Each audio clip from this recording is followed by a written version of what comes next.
nasihat, ada juga nasihat nenek moyang kita.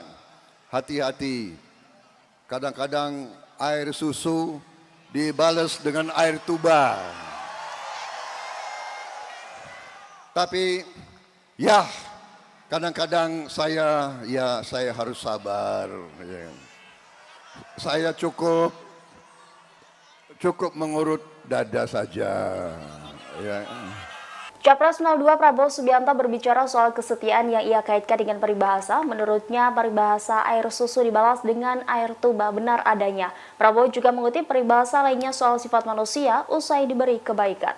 Hal ini disampaikan Prabowo Subianto saat menghadiri konsolidasi relawan Prabowo Gibran di Gor Sahabudin, Bangka Belitung pada Kamis 11 Januari. Awalnya Prabowo Subianto mengatakan bahwa pepatah nenek moyang memang banyak benarnya seperti air susu dibalas dengan air tuba. Ia juga mengungkit peribahasa mengenai orang yang diberi kebaikan tetapi malah dibalas dengan kedengkian. Menhan itu meminta agar semua orang berhati-hati dengan orang seperti itu.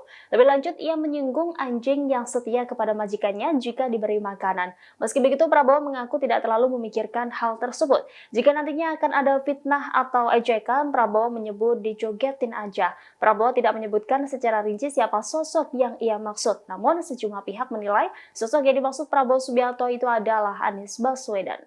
Download Tribun X sekarang, menghadirkan lokal menjadi Indonesia.